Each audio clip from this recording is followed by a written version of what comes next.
Hello and welcome to my FarSky Speedrun. Now, as the title states, this is one continuous shot. There is no editing, no cuts, no deaths, nothing. However, there is an edit at the very end to show something off, but that does not affect the length of the speedrun whatsoever. So, to begin, we go towards the base. Here I will grab the items, grab the starter food, and craft the equipment workbench. However, you'll notice right here, when I go to open up the chest, I kind of slip up a little bit. Cost me about a second, not much though. So I cook the fish, and I'll also grab the potatoes, because both of those will help out with hunger management, because obviously, when you've got to go fast, you don't really have a lot of time to hunt. So I craft the equipment workshop just to get that out of the way, and now I begin to grab the minerals I need, which, the exact numbers are 50 copper, 5 gold, and 38 iron. Now these numbers have to be specific because each one is just enough to get the copper helmet, the copper oxygen tank, and the sea scooter.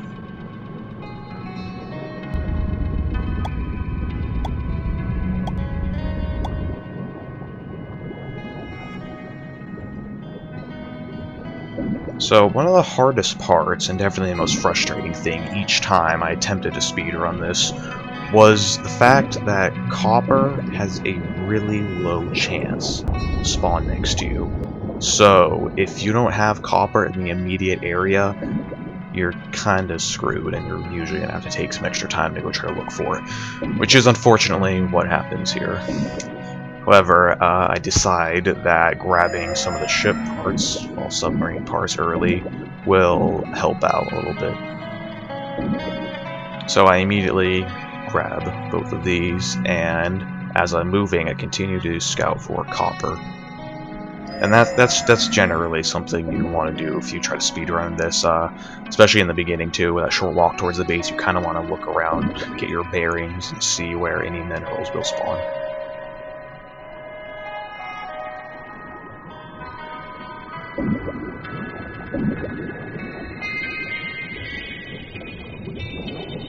And finally, I find some copper. I'm very lucky to even have that spawn right there.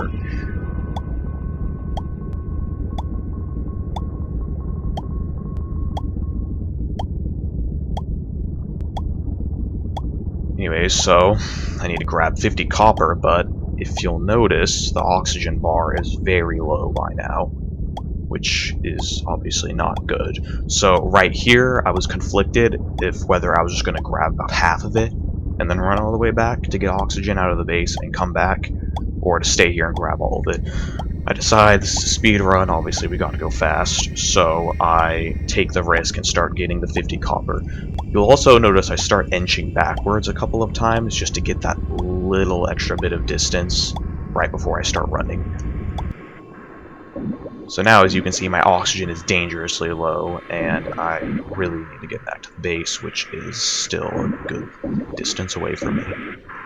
Yeah, see, 42 seconds.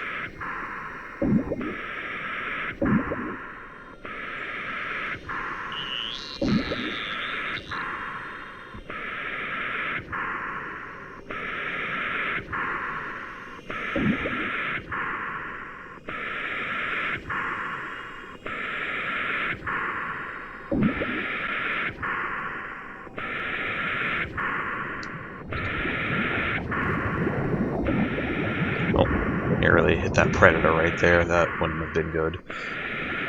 So now that I've made it back into the base, I can get oxygen and I can craft the weapon workshop real quick, which is required for the knife. So there's the knife, the soul weapon we're going to be needing, and kind of fiddle around before deciding to get to the workshop. There's the scooter that allows you to move much faster underwater, which definitely helps out. And so now I've built the scooter, and I have both of the pieces. Right here, I look at the map, try to memorize the locations of all the pieces, think of a pattern to get down.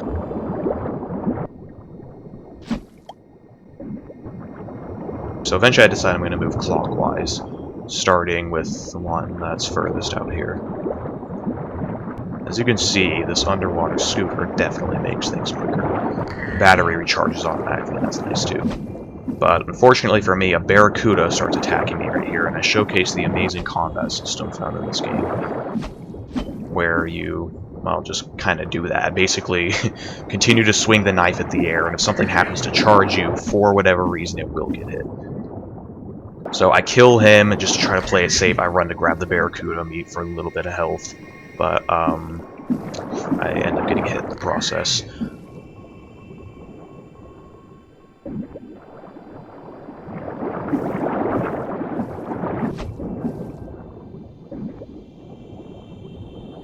Now, normally holding it down like that will hit them much more frequently, but right here that does not happen for some strange reason. I don't know, you know, just the exceptional combat system of this game at work. Anyway, so grab the barracuda meat from him. We're gonna keep moving. Gotta run in with a kraken over here. Run over with that. Now I begin to move down to the lowermost level of the ocean, where we'll be grabbing one of the submarine parts that you can see on the map.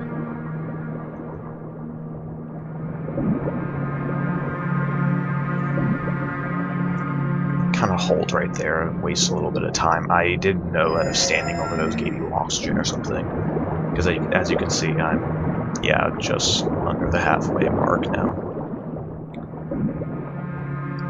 Now, when you reach the bottom level like this, generally you're going to want to save all of your jumps and your underwater scooter battery to get up the cliff sides down here much quicker.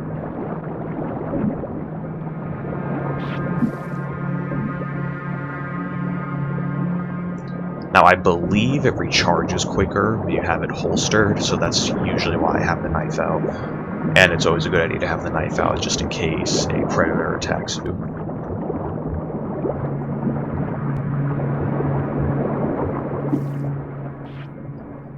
I believe right here I begin getting close to the cliffside. Normally, you really don't need that much battery to get all the way up a cliffside. I would estimate 50, maybe 60. I check my hunger right there. But it is nice to have that extra battery, of course. So here I'm closing in on another submarine part.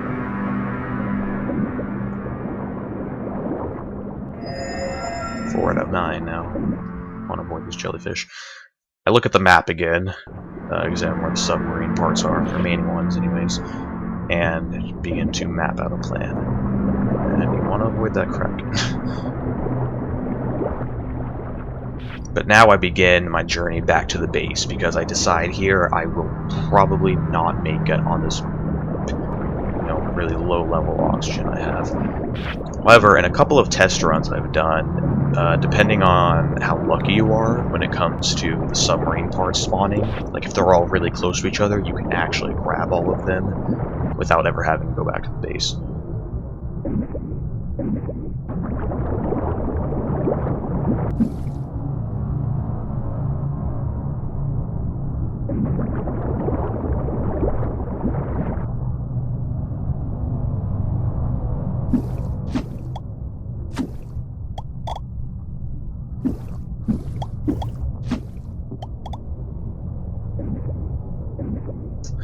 As you can see at the top left, I only have barely 2 out of 3 bars. I also don't spend any time in this run crafting armor, meaning I'm extremely vulnerable to predator attacks. So that is why I'm eating the food, hoping I can survive some of those attacks. Collecting a little bit more there also helps out with hunger, although I'm at 0% hunger. So it's kind of redundant, but you know, I'm there for the health.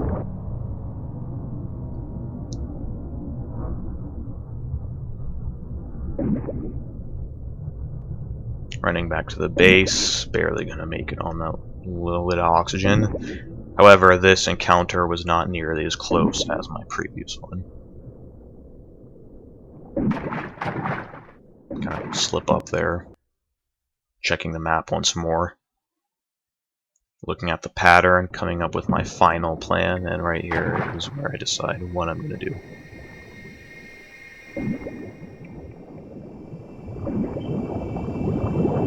Gonna have another close shave with a Barracuda. I believe right here is when it begins getting dark. Things don't change too drastically when it's dark, except for the obvious higher predator spawn rate.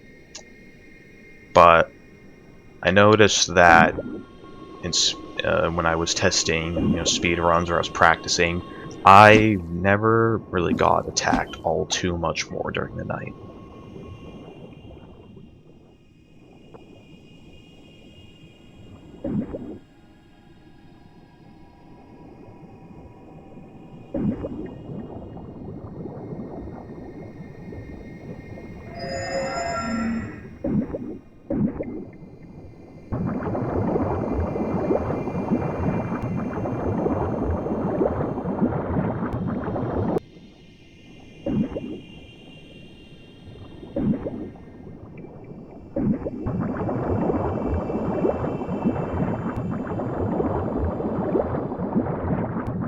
So I saved some of that battery from the underwater scooter. That definitely makes this cliffside venture go much quicker.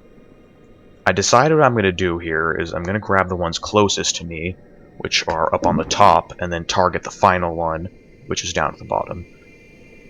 Now, thinking about this, well, I was conflicted when thinking about how I was going to do this, because obviously I can grab the parts that are closer to me quicker and complete more of the submarine faster, but if I go for the bottom parts first and grab the ones on top, then it won't have to be as much of a trek when piloting the submarine and then going up.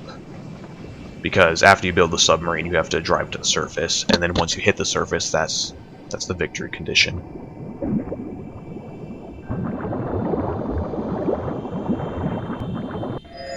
Six out of 9 now. Only 3 more. Checking the map, and I think this is where I make the final decision that I'm going to target the ones closer to me.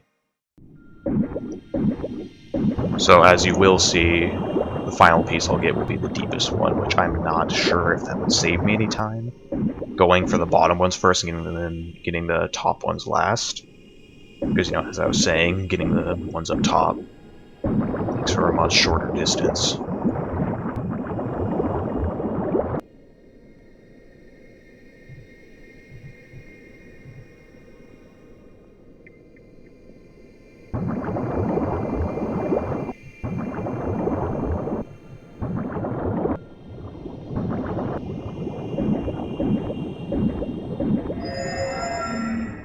There's 7 out of 9. At the end, too, I generally like to use the underwater scooter much more frequently, because obviously once you enter the submarine you don't need the energy for the underwater scooter anymore, and I usually like to save parts that are closer together for the very end, so I don't save battery for long trips or anything. Like right here. I've only got roughly 40, but I still go for it anyways, because once I get in the submarine, that's it.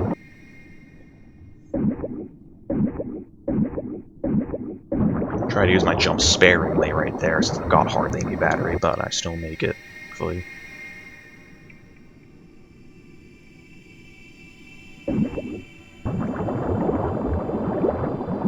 Closing in for the end here.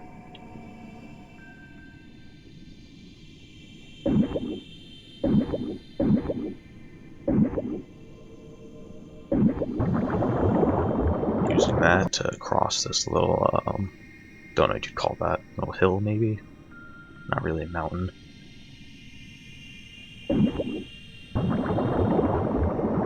So closing in on the final part, I now complete the submarine. I have a little trouble entering though, as you can see here, because it's always difficult to tell where the front is, so move around, get in there. Now from here on out, all I have to do is drive upwards, and that will be the end. The run will be over. I want to make a quick comment though.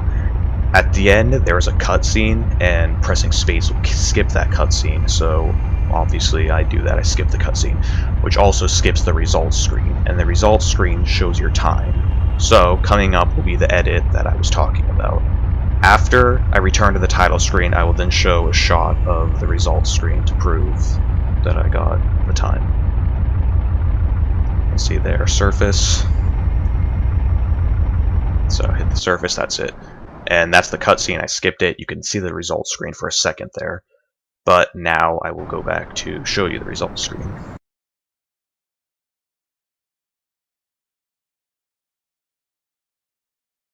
So there you have it, FarSky Speedrun. No deaths, no cuts, nothing, one continuous thing.